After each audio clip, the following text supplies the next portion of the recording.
day, Pilipinas, ang inyong lingkod, Pantero. Ngayon po ay linggo at kalimutan muna natin ang politika. At tayo po ay manalangin sa ating Diyos sa langit na may likha ng langit at lupa. At narito po ang makapangyarihang Salmo 91, awit ng pagtitiwala sa Diyos. Siyang naghahangad ng pagkupkop ng kataas-taasan at nananatili sa kalinga niyong makapangyarihan, makapagsasabi sa kanyang Panginoon, muukat tahanan, ikaw ang aking Diyos, ang Diyos na tangi kong pinagtiwalaan. Ika'y ililigtas niya sa panganib sa umang nabitang, at kahit anumang mabigat na salot, di ka magdaranas. Lulukuban niya sa lilim ng kanyang malabay na pakpak. Sa kalinga niya ay natitiyak mo na ikaw ay ligtas. Iingatan niya at ipagsasanggalang pagkat siya'y tapat. Pagsapit ng gabi, di ka matatakot sa anumang bagay. Maging sa gagawing biglaang paglusob, pagsapit ng araw. Ni sa ano pamang darating na salot, pagkagat ng dilim.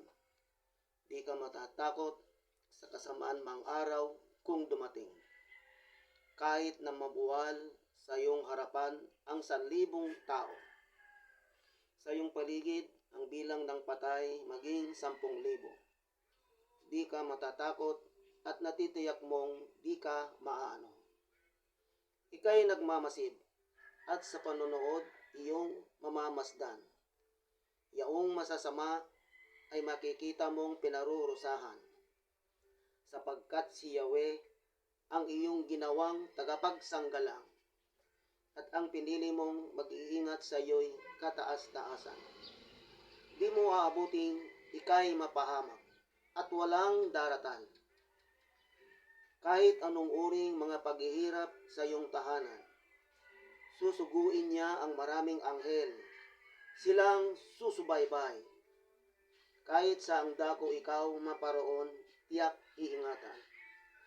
Sa kanilang palad ay itatayo ka't silang magtataas, nang hindi masaktan ang mga paa mo sa batong matalas. Kahit ang tapakan mo ay mga leon, ahas na babagsik, di ka maaano sa mga serpiente at liyong mababangis. Ang sabi ng Diyos, aking ililigtas ang tapat sa akin, at iingatan ko ang sinumang taong ako'y kikilanlin. Pag sila'y tumawag, laging handa ako na sila'y pakinggan. Aking sasamahan, at kung mahilahil ay sasakluluhan. Aking ililigtas, at ang bawat isa ay pararangalan. Sila'y bibigyan ko't gagantimpalaan ng mahabang buhay, at nakatitiyak na ang tatamuhin nila'y kaligtasan. Sa lahat po ng viewers at subscribers na nakapanood sa bidyong ito, sumainyo po ang pagpapala ng Diyos. Iligtas nawa kayo sa anumang uri ng disgrasya at kapahamakan. Pagalingin nawa kayo sa lahat ng uri ng karamdaman sa pangalan ni Jesus. Amen.